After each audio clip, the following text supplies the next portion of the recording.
রাজ্যের দুই প্রধান উগ্রবাদী সংগঠন এলএলএফটি এবং এটিটিএফ গঠন করেছিল সিপিআইএম বলে স্পষ্ট ভাষায় জানিয়েছেন মুখ্যমন্ত্রী ডাক্তার মানিক সাহা। মঙ্গলবার জোলাইবাড়িতে আয়োজিত যোগদান সভায় বক্তব্য রাখতে গিয়ে এটিটিএফ এবং এনএলএফটিকে মূল স্রোতে ফিরিয়ে এনেছে ভারতীয় জনতা পার্টি বলেও জানিয়েছেন মুখ্যমন্ত্রী ডাক্তার মানিক সাহা।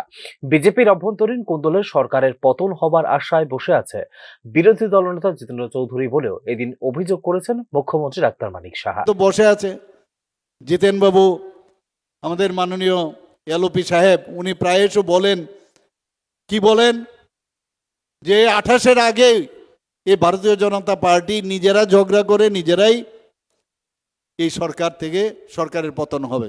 আমার দুঃখ হয় উনার কথা শুনে। বসে আছে কবে আমাদের মধ্যে ঝগড়া হবে।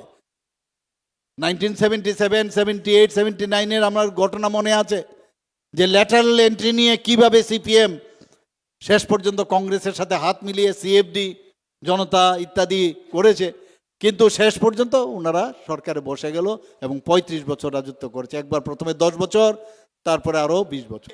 এনএলএফটি, এটিটিএফ আপনারা সবাই জানেন উনাদের সৃষ্টি, কমিউনিস্টদের দ্বারা তৈরি, উনাদের দ্বারাই উনাদের এই মন্ত্রিসভার একজন সদস্য বিমল সিনহা খুন হয়েছে।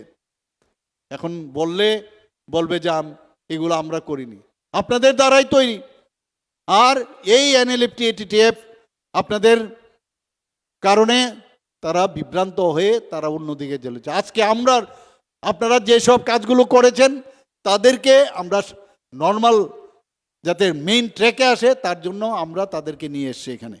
জোলাইবাড়িতে আয়োজিত দিনের জনসভায় বক্তব্য রাখতে গিয়ে এডিসির শাসক তিপ্রা মাথারও তীব্র সমালোচনা করেন মুখ্যমন্ত্রী ডাক্তার মানিক সাহা। কোটি কোটি টাকা দেওয়া হচ্ছে এডিসিকে, অথচ ফিনান্স ম্যানেজমেন্ট করতে পারছে না মথা। এই ক্ষেত্রে দিচ্ছে না অর্থের ইউটিলাইজেশন সার্টিফিকেটও, অর্থাৎ লুটপাট চলছে এডিসিতে বলে ওই দিন উল্লেখ করেছেন মুখ্যমন্ত্রী ডাক্তার মানিক সাহা। আজকে এডিসির মধ্যে কি হচ্ছেটা কি? পেনশন দিচ্ছে না কেউ। পেনশন সরকারকে দিতে হবে। পেনশন আমরা কেন দেব? আমরা যা টাকা দেওয়ার আপনাকে দিয়েছি। আমাদেরকে দিল্লি থেকে কি আলাদা করে পেনশনের আমাদের টাকা দেয়? অর্থাৎ আপনাদের মধ্যে ফাইন্যান্স ম্যানেজমেন্ট কিভাবে করতে হয় that you don't know. Finance manage করতে হয় একটা ডিসিপ্লিন ভাবে। ফিনান্স একটা ম্যানেজমেন্টের বিষয় আছে, আপনারা কিছুই জানেন না।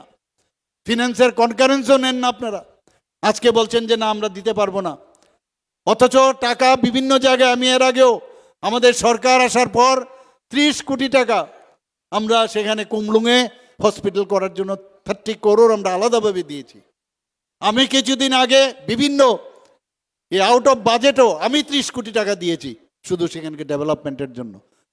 যদি ইউসির কথা বলি, শব্দ নেই, নানাভাবে আস্ফালন, কোনো হিসাব নেই, খালি দেয় না দেয় না দেয় না ইত্যাদি খালি।